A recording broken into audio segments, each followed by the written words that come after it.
Olá, pessoal, boa noite. Dirlene já tá aí? Oi, Olá, olá, tudo tudo bem? bem? Tá ouvindo bem aí? Sim. E aí, tá Ótimo, ouvindo? Eu bem? tô. Tá ótimo. Já começou a entrar algumas pessoas. Wagner, Rafaela, Tatiana, Tainara, boa noite para todo mundo. O assunto hoje é muito legal. Ele tem a ver com algo que vai além só desse universo de câncer, né? E tem a ver também com qualidade de vida, com autoestima. E eu queria muito trazer aqui a Edilene, porque a gente também acaba aprendendo, né? Não dá tempo, às vezes, da gente conversar tanto quanto gostaria. E eu tenho algumas dúvidas aqui também. Acho que ela vai esclarecer algumas coisas, a gente trocar umas experiências. E boa noite, que sejam muito bem-vindos, todo mundo. Qualquer questão que quiserem questionar, pode ir colocando aí que a gente vai lendo nos comentários. Então, primeiro eu vou apresentar a Edirlene, né, nossa psicóloga lá no Hospital Araújo Jorge. Ela tem trabalhado aí há algum tempo. Já tem quanto tempo, Edirlene, na parte de digestivo? 15 anos. 15 anos que ela tem feito 15 esse anos com a equipe. acompanhamento, né? Pré e pós-operatório dos nossos pacientes ali do setor de aparelho digestivo. E ela tem a formação em psico-oncologia. E tô esquecendo alguma coisa? É muita. Psicologia, sou especialista em psicologia da saúde hospitalar. Isso. Então, Todas nós desculpa lá da equipe. qualquer coisa aí, eu tô esquecendo. Não, imagina.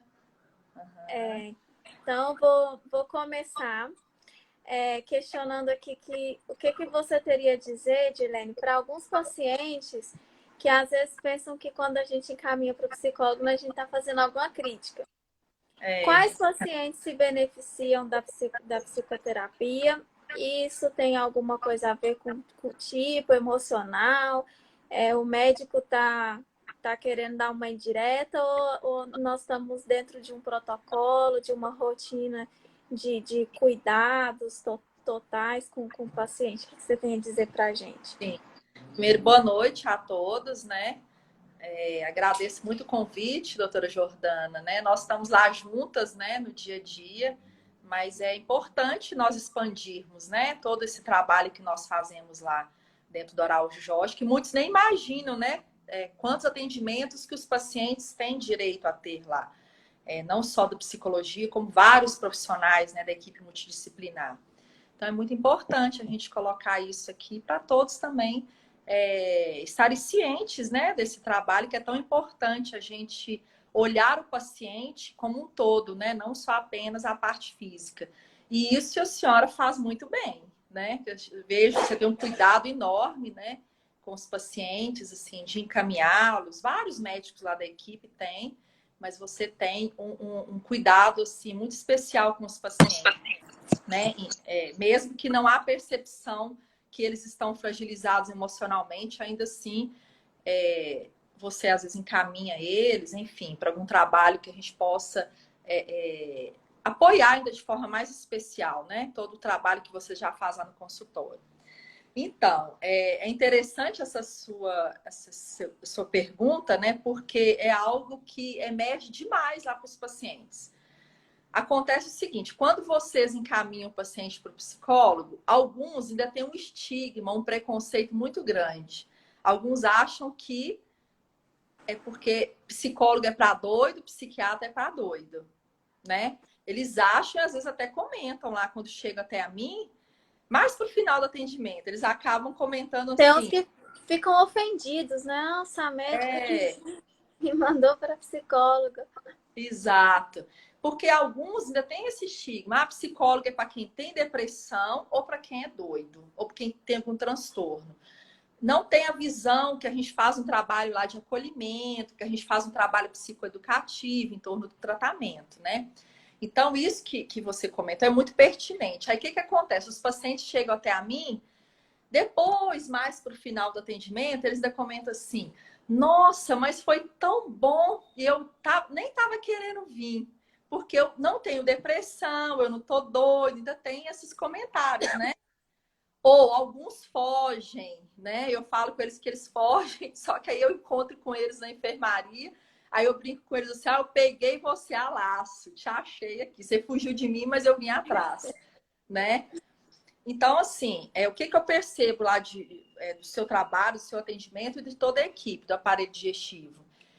Que tem os atendimentos de protocolo, né? Por exemplo, algumas cirurgias lá não fazem a cirurgia se não ter passado pela psicóloga, né? Por ter uma avaliação, um trabalho de orientação.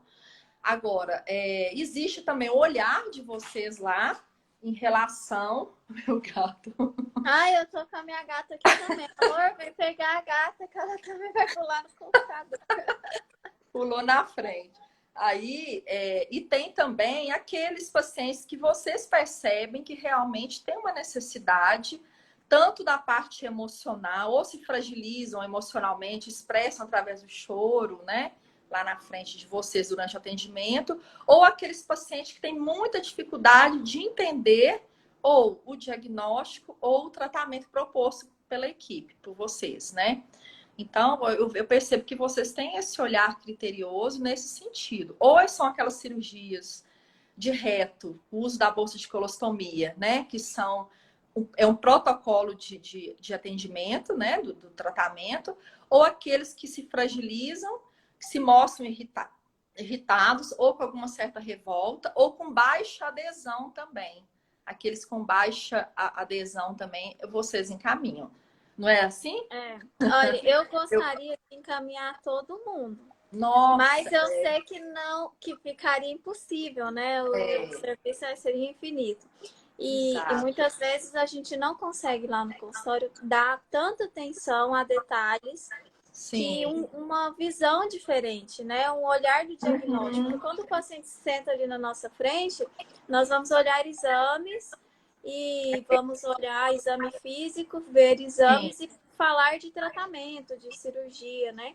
exato. E é importante para o paciente essa complementação, porque a gente também não consegue ter todo esse tempo para Uhum. enxergar a pessoa que tem atrás, a história, né? Se nós Uhum. tivéssemos todo o tempo, pudéssemos ouvir a história de todo mundo e contar, né, experiências de outros pacientes, né?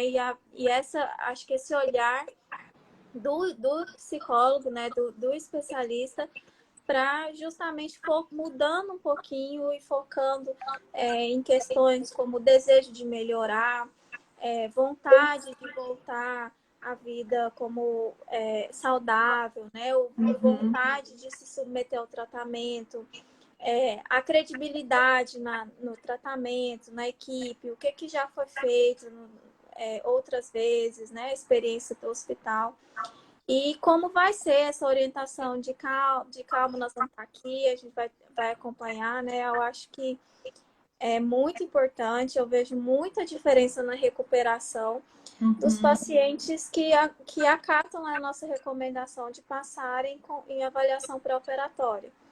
Muitas Uhum. vezes o paciente chega num quadro de urgência que a gente não consegue fazer todos esses nossos rotinas de protocolo, né? Mas idealmente eu tenho encaminhado os pacientes que vão passar por cirurgias grandes, né? Cirurgias de pâncreas, estômago e intestino, mas principalmente aqueles que têm risco de colostomia, né? Que é Uhum. uma alteração importante aí que vai mexer muitas vezes com a autoestima, com Sim, toda uma questão de hábitos de vida e da família, né?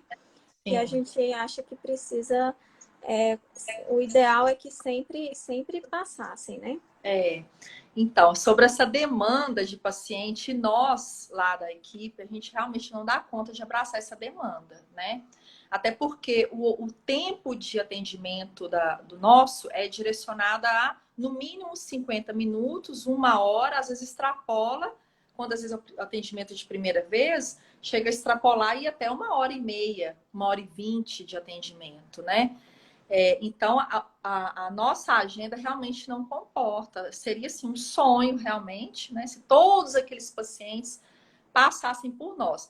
Daí a importância do grupo, né? Tem lá alguns grupos que funcionam lá no hospital. Eu não tenho nenhum grupo, mas tenho planos de realizá-los, até junto com a enfermeira Leila, né, lá do programa dos Ostomizados.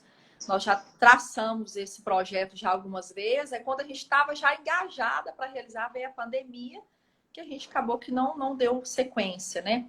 O grupo, ele consegue, então, assim, em 1h, 1h30, aglomerar mais número de pessoas e, assim, realizar um atendimento psicoeducativo e alcançar mais números de pacientes com menos tempo, né?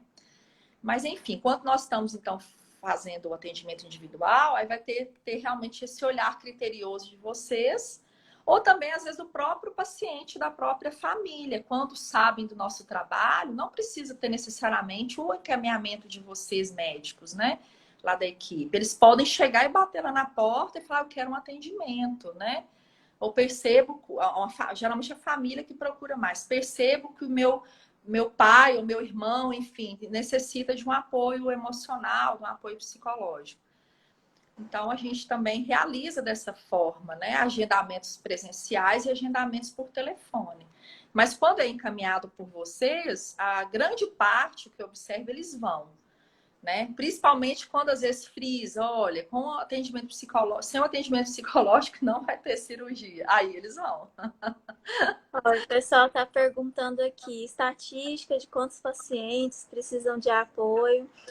Olha, na verdade, o simples diagnóstico, né, de uma doença grave, assim, oncológica, ou de uma doença que necessite um tratamento como uma retirada de um órgão, de um intestino, às vezes outras causas que não sejam tumor, né, inflamações. O simples diagnóstico já é algo que abala um pouco a estrutura da pessoa, né? Sim, sim. Esse suporte psicológico, né, é um apoio para uma autoaceitação, para manter uma autoestima, né, para a pessoa manter olhando para o seu próprio valor e a vontade de continuar. Então, na verdade, a estatística para mim, né, eu já respondi aqui, seria mais ou menos 100%. Mas a gente seleciona um pouco para não Sim, sobrecarregar. sim. Mas o nosso serviço lá atende muitos pacientes, né? Você tem uma estatística assim, de média de Tem, atendimentos no SUS lá? tem a média de atendimento nosso, até anotei aqui, isso englobando pacientes de enfermaria e ambulatorial, tá, doutora? Eu não especifiquei aqui de ambulatório separado. Mas em dezembro, nós tivemos a média de 700 atendimentos. Nós somos 8 psicólogos que atendem enfermaria e 9 com a psicóloga do GAPO, né? Que tem uma psicóloga agora exclusiva da UTI. Mas nós fizemos, então, com os pacientes, em média de 700 atendimentos no mês de dezembro. E com a família, 400 atendimentos. Bastante coisa, hein?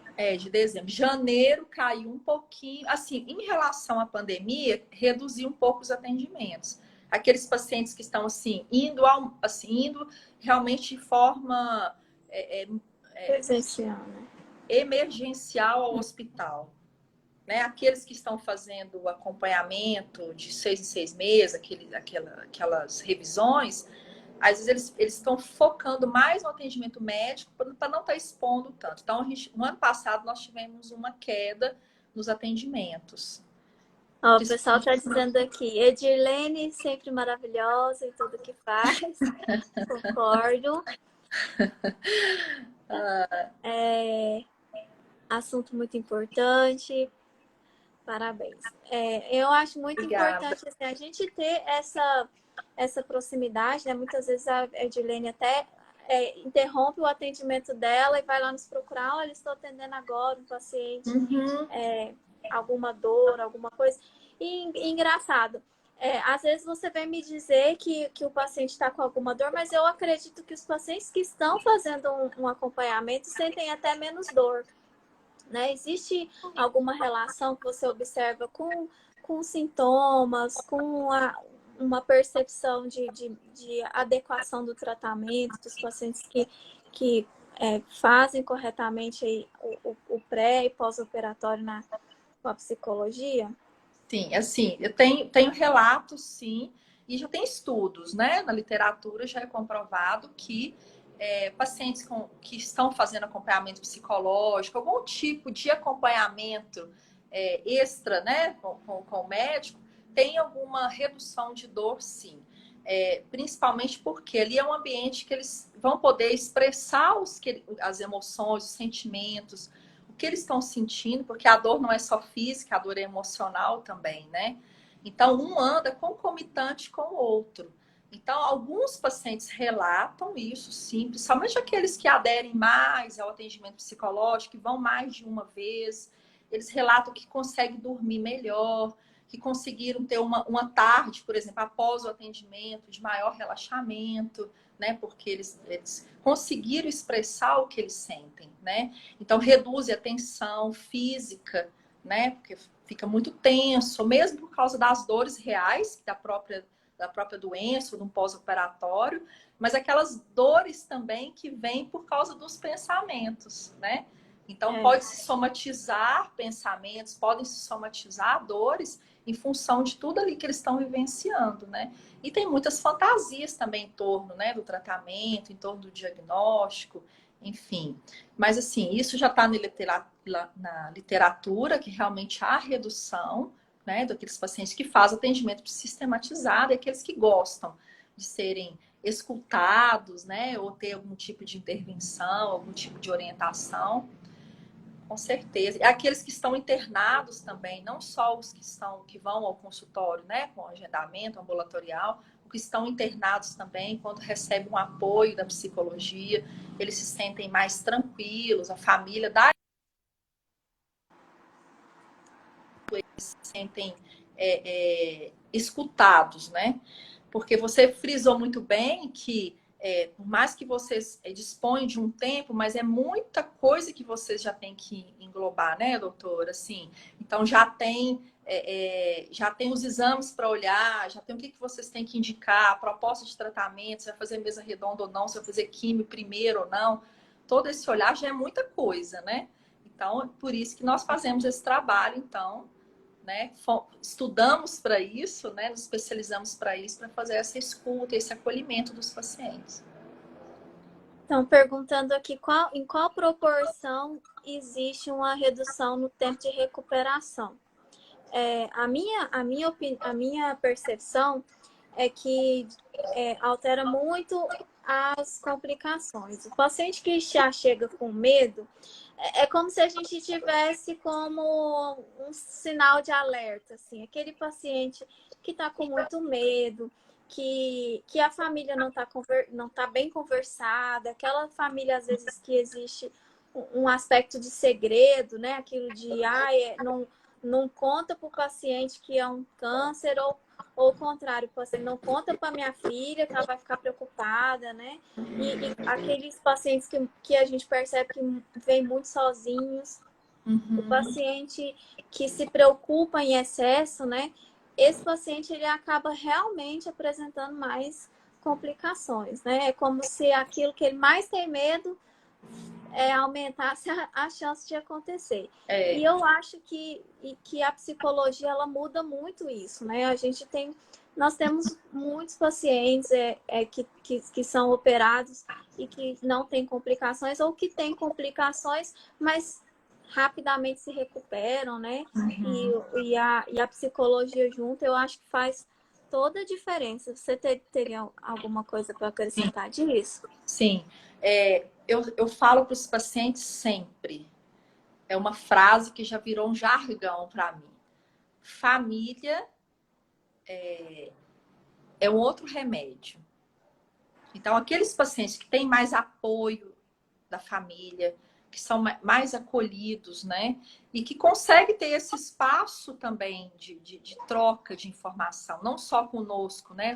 Não só com os profissionais lá do hospital, mas em casa. Eles conseguem ter menos tensão. O medo, você iniciou falando que aqueles pacientes que chegam com medo, né? Ou ansiosos, enfim, porque geralmente já chega até com um diagnóstico já falado já de outra instituição, né? Para o outro médico, né, doutora? E assim, o medo e a ansiedade, todos nós temos. Todos os pacientes eles vão apresentar. Só que alguns com maior nível, outros com menor nível, né? Isso depende do estilo do paciente, a personalidade, a história de vida desse paciente, como que ele se constituiu, como que ele se desenvolveu, né? Então, diante de algumas adversidades da vida, como que ele vai se apresentar diante desse fato, né? De um diagnóstico de uma doença crônica. Então, se o medo, a ansiedade, a preocupação, pensamentos invasores, né? Fantasias, eles sempre permeiam os pacientes. Só que alguns escondem mais e alguns expressam mais. E alguns também, eles sentem em níveis maior do que outros.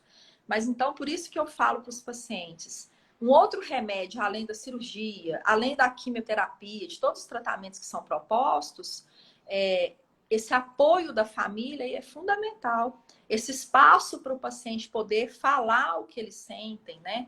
Porque às vezes a família, com o intuito, alguma pessoa muito próxima, com o intuito de querer ajudar o paciente, fala assim, não fica assim não, você não pode chorar, né? Então, assim, eles se sentem acuados. Tenha fé, Deus vai curar, não tenha pensamentos ruins, não fale sobre isso, né? Não vamos nem falar essa palavra. Não do que falar você o nome, tem. que vai atrair coisas ruins. É lógico que a fé, a esperança, seja qual seja a religião, a espiritualidade presente, ela é fundamental durante o tratamento. Isso aumenta os recursos de enfrentamento do paciente e da família, né? Para eles vivenciar de forma menos tensa o tratamento.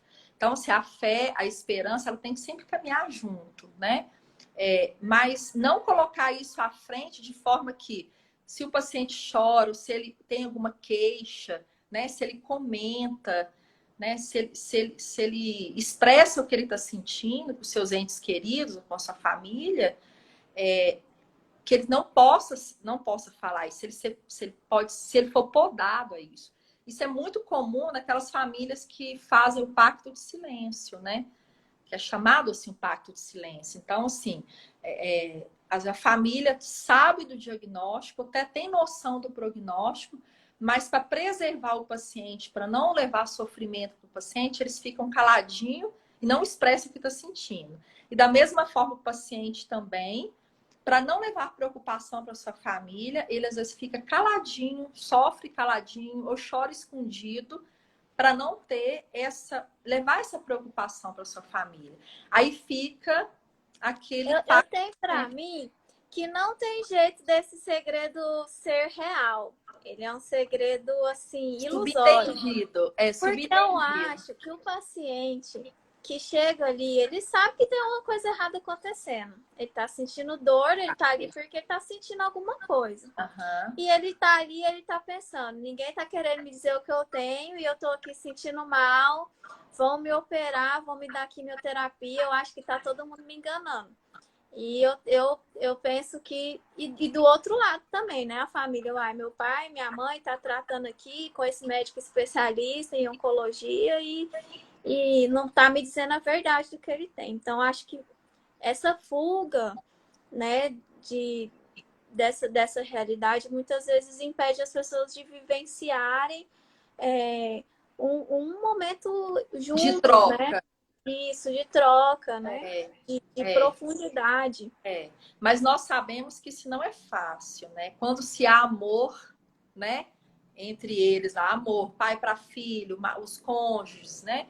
Então, eles têm medo de expressar isso por amor, não por tanto às vezes porque vai evitar o sofrimento, mas assim, o sofrimento próprio, mas é para evitar o sofrimento do outro, né? Então, mas assim, a gente sabe que não é fácil. É muito difícil. Uma coisa que é importante, que quando a família aborda isso para mim, eles falam assim, meu pai, um exemplo, meu pai não sabe ainda do diagnóstico, porque ainda tem pacientes que vão lá para o hospital, aqueles que não, às vezes é de outras cidades, ou que tem um nível de entendimento ou de esclarecimento menor, ainda acha que está ali tratando de uma outra doença, né? E tem muitos que chegam ainda com essa ideia que não sabem.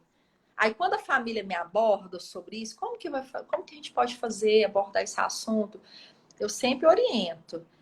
Tem que ser de forma dosificada, como um conta-gotas, né? Não vai chegar e falar assim, você tem câncer. Não é assim que se dá uma informação, assim, entre os familiares, né? Porque existe formas de estar abordando de forma dosificada, né? Tá percebendo os sintomas, fazer ele perceber alguns sintomas. Assim, os próprios sintomas, o próprio corpo vai dando notícia para o paciente que está acontecendo realmente alguma coisa, né? É, E não pode se alimentar fantasias, né? Crenças errôneas, mas assim, tem que ter cuidado com a forma que vai levar essa informação. Porque tem pacientes que realmente, quando recebem a informação de forma abrupta, os pacientes rebaixam. ficam deprimidos, né? Rebaixam. Por quê? Porque, principalmente pelo fato de ter o diagnóstico de câncer, tem um estigma ainda na sociedade alto, né, doutora? Assim, de que entrou para Araújo Jorge é o fim. Não é assim? A gente ouve falar isso, né? É o fim. Muitos não acreditam que alguns possam ter cura, que possam ter bons resultados com tratamento, né? Então, assim, existe realmente aqueles pacientes que já estão com a doença avançada, que são tratamentos, às vezes, para paliar, né? Para controle de dor, enfim. Mas existe aqueles que a gente sabe que tem chance de tratamento. E quando a gente faz esse tipo de orientação, a família, vocês, os médicos, né? Nós lá, né? O atendimento de apoio emocional, de orientação, a gente sabe que isso aumenta até a adesão do paciente. Aqueles pacientes que estão querendo correr, tem paciente que quer fugir do tratamento, né? Desistir, enfim. Eles aderem ao tratamento melhor a partir do esclarecimento, do entendimento, né, de como que pode ser feito, como que vai ser o pós-operatório. Ao invés deles correr, eles tentam abraçar, então, o tratamento. Acho que isso é fundamental. Uma boa comunicação sempre é bem-vinda, né? Em tudo. Às vezes eu falo assim, olha, tem uma notícia ruim. A notícia boa é que a gente já descobriu. A gente não vai mais atirar, não está atirando no escuro. A gente já sabe o que é e agora a gente vai poder tratar, né? E correr atrás. É uma doença que tem um potencial de agressividade, né? Mas vamos correr atrás agora de tratar. E acho fundamental a gente considerar, sempre estar conversando. E voltando aqui mais para o lado das cirurgias intestinais. O que é diferente? O que muda na forma de vocês abordarem? Quando vem lá uma cartinha, né? Preparo pré-operatório para cirurgia intestinal, possibilidade de colostomia. Então, Bom, para quem não sabe, colostomia aqui é quando a gente põe uma parte do intestino aqui na parede abdominal, né? De forma que o paciente não vai mais evacuar saindo pelo canal anal. Vai sair aqui direto numa bolsinha, num reservatório. E a gente vai ter depois uma live com a enfermeira da colostomia, já está marcado também com a Leila, para a gente falar sobre esse estigma em si da bolsinha, como que se dá para como que é a qualidade de vida, né? Mas existe toda uma abordagem nesse risco, será que vai ter ou não vai ter, como que eu vou ficar, e eu vou me olhar no espelho, como vai ser? Vou fazer uma diferença bem, assim, grande dos atendimentos. Cirurgia de estômago, cirurgia de pâncreas, de fígado, enfim, os pacientes, eles podem sim emergir medo, ansiedade, né? Lá nosso atendimento e falar sobre isso, a gente tenta assim, detalhar, desmiuçar todos esses medos, essas ansiedades, para a gente poder estar levando esclarecimento e orientação de forma positiva para que eles aderem ao tratamento, né? Agora, de forma específica, essas cirurgias do intestino, que quando que vai usar a bolsa de colostomia, né?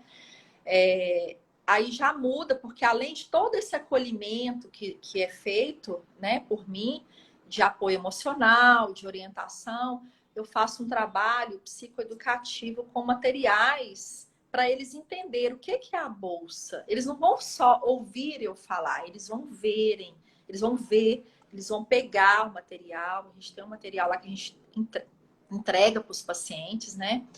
Inclusive, eu tô aqui, ó, com a bolsinha, ó. Aí eu entrego, eu já mostro essa bolsinha para os pacientes. Uma coisa que eu às vezes faço é colocar nas imagens do Google e virar a tela do computador.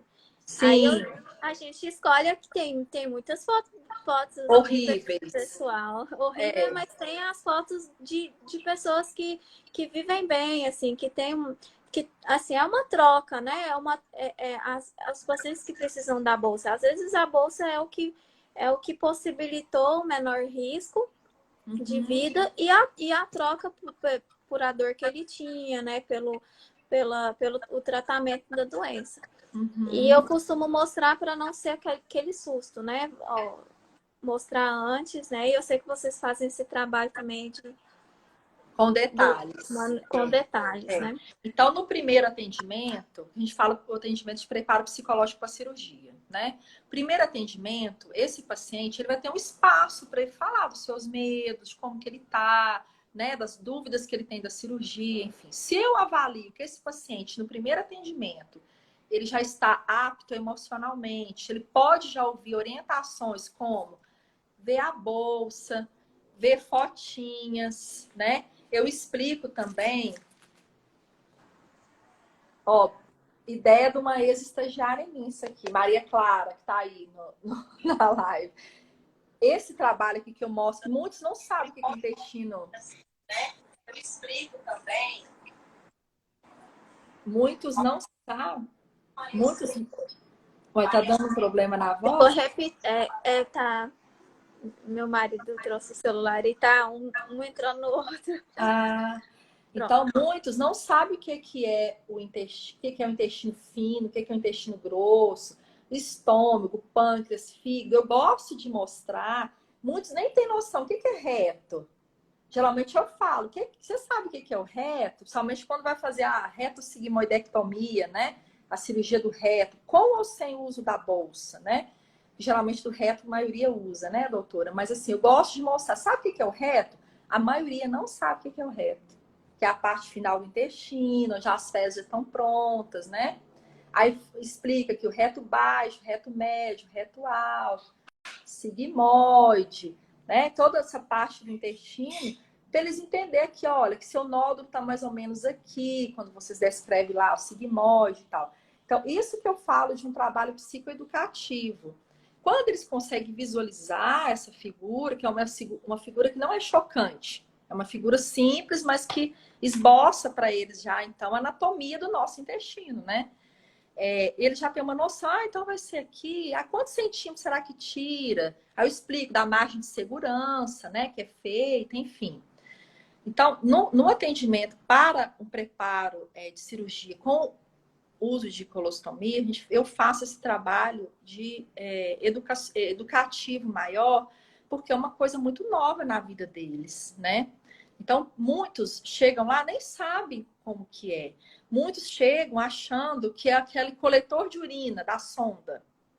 Às vezes já chega assim, o médico falou que eu vou usar a bolsa. Não vou de jeito nenhum, porque se eu colocar aquela bolsa, eu prefiro morrer. Já, relatos reais, né? Porque eu não vou nem sair de casa, porque as pessoas vão ver eu com aquela bolsa pendurada. Eu falo, mas que bolsa? Eu já sei que eles acham que é aquela coletor de urina, porque vê, né, o pessoal com sonda lá nos corredores ou na rua, né? Eu falo, mas que bolsa? Essa bolsa de colostomia não vai ficar exposta. As pessoas só vão ver se você mostrar.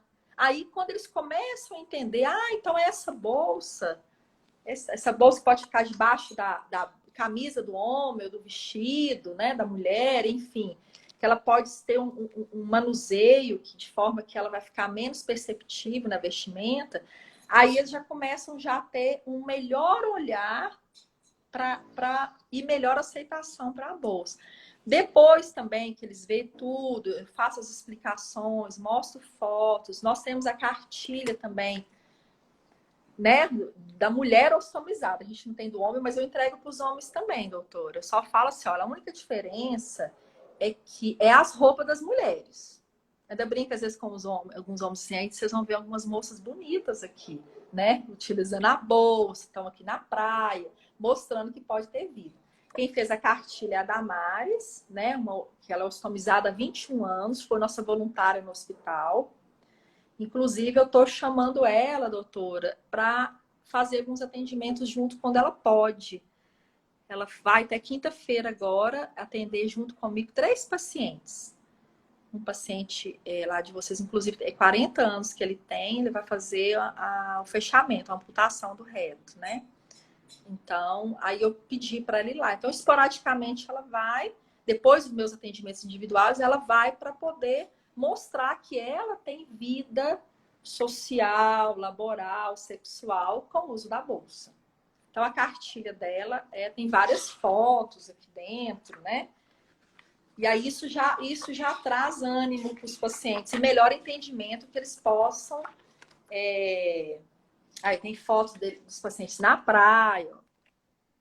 Essa é a Damares, maravilhosa, né? Cheia de energia, de vida, de beleza. Então, ela mostra, assim, que pode-se usar a bolsa e ter vida, né?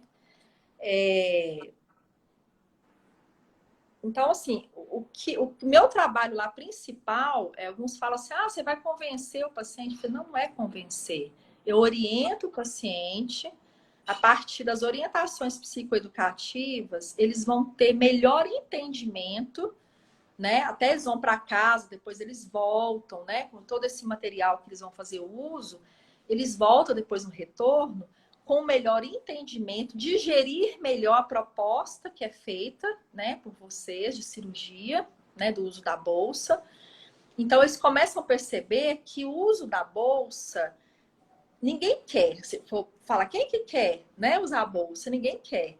Mas se for colocar na balança, é para a vida, é para a recuperação, é o único meio. Se realmente retirar o tumor, né? Desculpa.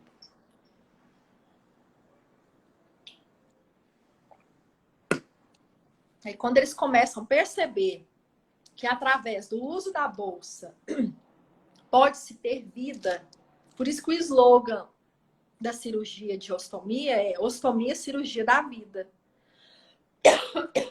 Muitas vezes a gente opta pela ostomia para evitar o risco de uma infecção muito grave, né? Como é o caso dos pacientes que têm tumor de reto e que fazem radioterapia pré-operatória. Aquele tecido que recebeu a radioterapia, ele não está preparado para uma costura, que nós retiramos e fazemos uma emenda, né? E muitas vezes, esse tecido que é emendado, ele é muito frágil, e se ele abrir e tudo que a pessoa comer, todas as células que ela produzir e se esparramar no abdômen, né, é um quadro de infecção que pode ser muito grave. Então, quando a gente prevê, quando a gente vê que essa chance dessa costura abrir é mais alta, nós fazemos a ileostomia de proteção, que é o caso dos pacientes que têm tumor de reto que tomaram radioterapia.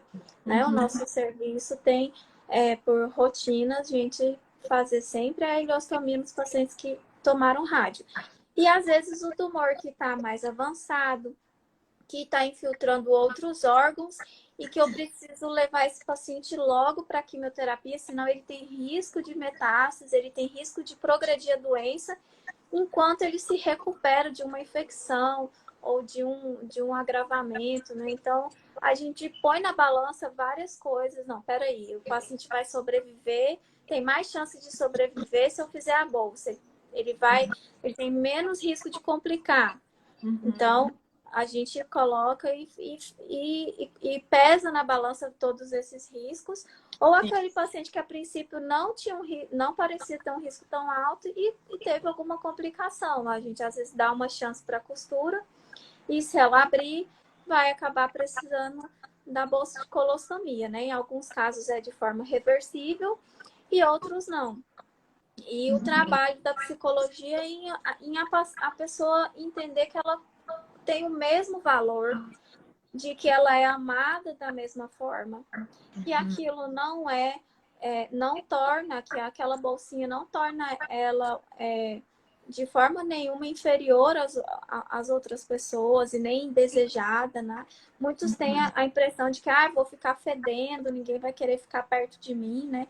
E acho que não é essa a impressão. Eu acho que meus pacientes, a maioria, todos bem cheirosinhos, principalmente aqueles que tiveram uma boa orientação, né? Que passaram tudo. A gente não tem no nosso ambulatório nenhum problema grande com sujeira, nem com odor, né? E acho que isso a gente tem que passar isso para frente, né? Isso através de orientação mesmo e retirar as dúvidas desses pacientes, né? Porque eles realmente, quando é proposto o uso da bolsa, eles chegam com um caminhão de dúvidas, que é normal, é uma coisa muito nova na vida deles e da família, né? E assim, eles chegam realmente com muitos estigmas, com muitos já conceitos ruins em torno, né? Um deles, principalmente, é isso, né? Como que vai ser? Eu não vou poder nem almoçar mais com a minha família, não vou poder estar junto das pessoas que eu amo, que eu gosto, eu vou ter que ficar isolado, porque eles pensam que vai ter o mau cheiro das fezes. Eu até brinco com eles, só se te exalar o mau cheiro das fezes, vocês podem voltar aqui na minha sala e colocar o dedo na minha cara. Porque realmente é uma certeza que se tem. Se não vazar as fezes aqui pelo dispositivo, né? Como ela é bem fechadinha a bolsa, não exala o odor das fezes. Só normalmente quando eles forem desprezar as fezes no vaso. Então, eles chegam, sim, bastante assustados, alguns pacientes, homens ou mulheres, né? Não tem, assim, falar qual que é... Se o homem fica mais assustado que a mulher, eu vou te ser honesta, doutora, eu nem sei te falar qual. Por quê? Se o homem fica mais... Tem algumas peculiaridades do homem e da mulher.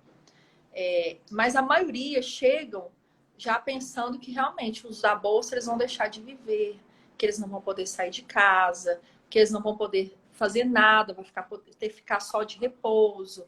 Muitos têm esses estigmas. Então, quando eu oriento que, lógico, que nos primeiros dias tem todo um repouso, né? Todo um cuidado, né? Por causa da cirurgia, não por causa da bolsa, que a bolsa de proteção, ela realmente vai ser um cuidado maior na cirurgia, que o médico não indica essa bolsa porque ele quer, e sim para ser uma cirurgia muito mais bem feita, né? Que seja quando é uma bolsa definitiva, aí sim a gente tem um trabalho maior, então aí sim é um grande protocolo da equipe, né? De que todos que vão fazer essa cirurgia, que vão usar a bolsa definitiva, passa lá por mim, né? Justamente porque, por ser definitivo, a gente tem que ter um trabalho muito mais, com maior tempo. Porque quando o paciente sabe, vou retirar a bolsa daqui 6 meses, 8 meses, 1 ano, eles entram com alguma dificuldade, aceitam com alguma dificuldade, que é normal, né? Mas eles aceitam com maior facilidade do que aqueles que vão usar a bolsa definitiva. Agora, uma coisa que eu percebo muito entre os pacientes, aqueles pacientes que estão com dores reais, dores para sentar, dores na lombar, dores que irradiam na perna, que é muito comum, né, os pacientes relatarem essas dores, diarreias, dores para evacuar. Esses pacientes que estão com dores reais fortes, eles têm maior facilidade em aceitar a cirurgia do que aqueles que estão de boa quando termina a neoadjuvância. Porque, ainda bem, né? Quando termina a neoadjuvância, eles têm bons resultados, né, doutor? Diminui dor, né? Reduz o sangramento, as diarreias, né? Então, esses pacientes, quando eles estão bem, eles chegam e falam assim, mas eu tô tão bem, não preciso fazer cirurgia. Eu oriento novamente a partir do que vocês já orientaram, evidente, né? Todas as informações que eu sei que vocês relatam lá, eu trabalho em torno disso. Se eu tenho dúvidas, eu vou atrás de vocês para colher maiores informações. Mas, assim, sobre o tratamento, a cirurgia, aí sim tem que ser feita sim, tem que retirar, né, o tumor, mesmo que ele tenha redução, mesmo que tenha esse controle de sintomas a partir da neoadjuvância, mas que tem que ser feita a cirurgia. Pulei alguns comentários aqui, doutora Ana Flávia, com os alunos dela. Sejam bem-vindos. Qualquer dúvida, quiser conversar também depois com a gente no privado. Angélica, paciente querida nossa, está aqui. E o impacto do paciente quando ele ouve, né? A Gilene falou disso agora, né? É muito assustador. E para a gente também seria, né? Se a gente estivesse do outro lado, às vezes nós médicos ficamos muito tristes quando a gente percebe, nossa, esse paciente vai ter que ficar com colostomia, principalmente quando é definitiva, né?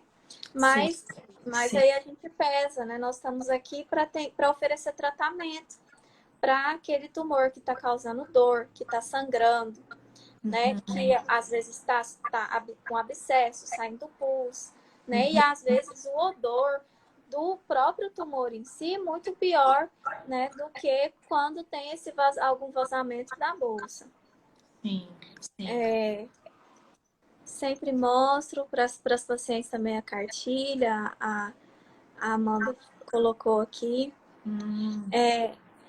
Agora, um outro assunto que eu tinha pensado da gente entrar aqui era abordar como fica a sexualidade, o que os pacientes têm comentado para você. Os homens, a gente tem que entrar no assunto do cirurgia do reto, que pode ter efeitos ali sobre a inervação da bexiga da próstata e ficar com alguma impotência. Sim. O quanto na prática você acha que isso afeta a qualidade de vida? Assim, o que os pacientes falam, eu preferia não ter feito, não, minha vida está muito ruim, eu preferia não ter operado, ou a maioria depois acaba ficando bem? Como que você tem visto na prática? Na prática, primeiro que ai de mim se eu não abordar a sexualidade. Doutor Jales me... Eu falo com ele, ai de mim se eu não abordar. Ele é muito preocupado e com razão. Sempre foi. Sempre foi. Desde que eu conheço, assim, muitos anos, sempre foi muito preocupado. Não passou na psicóloga, não opera. Se não tiver opera. a Edirlene falar dos riscos. E ele ainda coloca, às vezes, lá, falar sobre sexualidade. Ele sempre frisa isso para eu não esquecer, mas eu não esqueço. Até porque a parte da sexualidade, ela não vai englobar apenas o sexo propriamente dito, e sim a autoimagem que o paciente tem, a autoestima, né? Porque há uma mudança no corpo do paciente quando se vai usar a bolsinha, né? Mesmo sendo temporário. Mas, enfim, eu abordo, sim, sobre a sexualidade, né? Principalmente para os homens, as mulheres também, mas os homens de forma mais pontual, até porque, por causa dessa possibilidade do comprometimento lá do nervozinho, né? Que tem a ver com a ereção do pênis. E aí esse paciente ter uma impotência sexual ou alteração na ejaculação, né? Então, quando eu abordo isso para os pacientes, até pacientes jovens, é lógico que eles não querem, mas eu explico que há uma chance, né, doutora? Assim, nem todos ficam, né, com essa alteração na potência sexual. Há uma possibilidade. Tem muito a ver também com o grau do tumor, né? Quando o tumor tá o tumor tá inicial, a gente consegue descer num plano acima dos nervos. Mas se o tumor estiver infiltrando o plexo, aí não adianta eu fazer uma cirurgia de tirar intestino e deixar tumor em cima do nervo, né? Sim. Então a cirurgia ela tem que ser completa à medida do possível. Se houver possibilidade de retirar por completo, né, a gente prioriza o tratamento do tumor. E se tiver mais avançado, a chance de conseguir preservar esses nervos é menor. Sim. Até esse paciente, vou citar esse paciente de 40 anos, que não terminou a neoadjuvância, vai fazer cirurgia com vocês, está esperando, né, a guia ser autorizada. Ele tem esposa, eu chamei a esposa para fazer o atendimento junto, atendi ele individualmente com a esposa. Ele tem 40 anos, tem 2 crianças. A fala dele é o seguinte: fácil não é. Para um jovem de 40 anos que está ativo sexualmente. Mas, contudo, ele coloca a vida acima do sexo. Porque ele quer viver, ele quer ver os filhos crescer. Então, a aposta dele é na vida, na cura, e não no sexo. Até porque muitos reconhecem também, né, doutora, que com dor, com a dificuldade todas que ele tinha, eles já não conseguiam ter relação sexual. Né? Já tinha esse impedimento, né? Por causa da sintomatologia, enfim. E a própria rádio também, às vezes, também durante o processo de rádio de químio, muitos já ficam já cansados, já tem alguns sintomas que ele já reduz já a atividade sexual. Então, fácil não é para o homem, né? É lógico que o homem ele quer sempre ser potente, viril, ele já cresce com isso muito internalizado, né? O homem provedor financeiramente, o homem com viril, potente, né? Tendo relação sexual, enfim. Potente em todos os âmbitos, né? Por mais que isso culturalmente já reduziu um pouco, nós mulheres estamos mais também participando né, de sermos também ajudar na despesa da casa, enfim. Mas o homem ainda pesa muito para ele essa questão de quando ele para de trabalhar, reduz o seu rendimento, né? Então, a potência não é só também no sexo, a potência é no todo. Como que ele vai estar presente junto à sua família, perante seus filhos, sua esposa, né? Enfim, do jovem ao idoso, eles têm muito indo essa dificuldade justamente por ter isso muito internalizado culturalmente, né? O homem de ser sempre vigoroso, né? Então, a maioria dos homens, a maioria, eles aceitam a cirurgia cientes que eles vão ter risco de alteração na potência sexual. Eu não deixo de abordar esse assunto porque o tratamento tem que ser respeitoso e a gente tem que ter uma ética, né, profissional de que tudo tem que ser bem esclarecido, lógico, de forma bem sutil, como eu falei, uma boa comunicação, né? A gente não vai despejar em cima do paciente, da sua família, né, todas essas situações. Mas de forma cautelosa, eu oriento sim essas possibilidades, mas sempre eu também engajo a situação assim, vamos torcer, e o cirurgião, com a experiência que ele tem, ele vai fazer o possível, né, para que não pegue esses nervinhos e não aconteça essa alteração, né? Então, eu explico também que não é porque o cirurgião ele não vai ver, não é assim, não é isso. Agora, na mulher acontece também que a que fez radioterapia, Rádio. alterações ali da vagina, uma secura maior, às vezes faz um processo inflamatório que cicatriza com estenose, né? E aí tem todo um trabalho de fisioterapia muito legal lá na radioterapia de prevenção, porque um pouco disso pode ser prevenido, mas tem aquele tanto que é esperado. Então, tanto homens quanto mulheres podem sofrer, não só da cirurgia, mas pela própria rádio.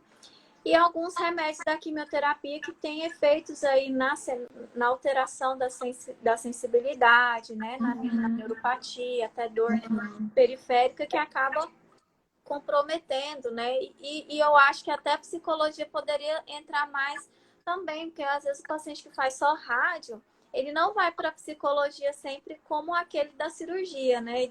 A questão que como um preparo, né? Mas alguns estão chegando no início da neoadjuvância.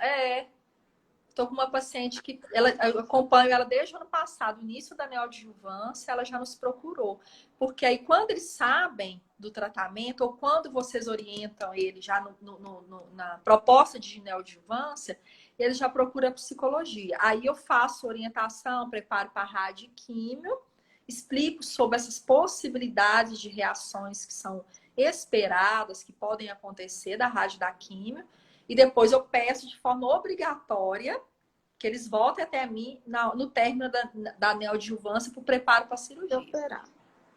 Então, as mulheres, elas têm queixam, sim, além da libido já ser reduzido pelo próprio tratamento, a radioterapia já cansa muito as idas, né, todos os dias, né? Então, já tem a libido reduzido, não só a questão fisiológica, né, anatômica ali que acontecem as alterações, mas emocional também. Mas as queixas que eu mais escuto é quando tem aquela na pele ali em volta, na virilha, na vagina, que tem a queimadura da rádio. Não são todas, né, que tem, mas quando tem, elas falam que. Aí eu peço para chamar o esposo quando é preciso, quando elas falam que está tendo muita dificuldade, porque acham que o esposo já está assim, já está distante, ou o namorado, por causa dos parceiros, né? Já estão distantes, aquele medo de ser abandonado durante o tratamento, devido a essas situações durante o processo do tratamento que ocorrem, né? Essas mudanças. E aí eu sempre peço para chamar o companheiro ou a companheira para a gente abordar esses assuntos. Porque a gente não pode ver o paciente só como essa questão física, né? Então a gente sabe que tem a sexualidade, tem a parte do trabalho, né? Tem todos esses âmbitos na vida do paciente também que precisam ser olhados com cuidado, né? A Angélica está perguntando aqui sobre capacidade de engravidar. Isso depende também de qual é a localização do tumor. Se os ovários estão sendo irradiados, porque não é só o útero, né? Eu preciso também da funcionalidade dos ovários para produzir ovulação e também do útero para poder gerar o neném, né? Para engravidar. E se a quimioterapia ou a radioterapia alterar a função dos ovários, mas a do útero continuar, ela tem chance de engravidar, mas com bem menos chance do que uma mulher comum, né? Normalmente, quando o paciente ainda quer engravidar, isso deve ser planejado antes, assim, deve ser conversado isso antes com o médico, para a gente ver se existe possibilidade. Em alguns casos, é possível fazer um acompanhamento com especialista em fertilidade, fazer congelação de óvulo, né? E fazer, às vezes, alguma estratégia mais conservadora para preservar o útero, pensando assim, vou tentar deixar úteros, tentar engravidar e em alguns casos, por exemplo, colo uterino, outros tipos de tumor, não tanto do nosso digestivo, né? Mas às vezes faz uma cirurgia mais econômica para que depois, caso o tumor volte, e fazer a cirurgia de retirada do útero todo. Né? Mas, de forma geral, a cirurgia em si, se a gente conseguir preservar o ovário e o úteros, mesmo se preservando, tem que saber se aquele ovário, aquele útero está adequado para uma gestação por conta também da radioterapia e também da quimioterapia. Então, não é só parar o anticoncepcional, né? E a gente tem que ver também os riscos gestacionais, que às vezes para de tomar o anticoncepcional, o ovário funciona, mas às vezes a cavidade uterina não está preparada, às vezes o tumor não está numa fase controlada, às vezes ainda precisa de mais quimioterapia, e aí a gente acaba em algum momento que a gente tem que decidir agora, a gente trata o tumor ou a gente espera ela ter essa gestação, né? E tem alguns casos dramáticos de outros tumores que às vezes descobre durante a gestação. E já aconteceu, por exemplo, paciente com câncer gástrico que está gestante, está vomitando e está todo mundo pensando que tem a ver da gestação. E aí, ou no final, ou depois de muitos vômitos, muita dor, ou depois de ter o bebê, vai fazer endoscopia, descobre algum tumor e às vezes a gente tem que ficar naquele impasse. E agora, a gente, quando ainda está gestante, né? Vamos esperar completar a gestação ou vamos começar investir total nesse tratamento oncológico, né? Então, na verdade, são tantas coisas que a gente não consegue, no nosso pouco tempo de consulta, abordar tudo. Aí a gente acaba contando que dê a sorte da psicologia também completar todos esses aspectos, né? Principalmente quando o paciente expressa isso. Às vezes não fala para nós médicos, não lembrou ou não deu tempo, e depois acabam com vocês se abrindo melhor, né? E falando, mas doutora, eu não tenho filhos, eu ainda tenho o sonho de ter filhos, né? Uhum. é uma situação muito delicada, né? Porque, assim, aí a gente entra em contrapartida, parceria muito próxima de vocês, de orientação, até porque tem que ser avaliado junto com o paciente, se pode esperar, né, o tratamento,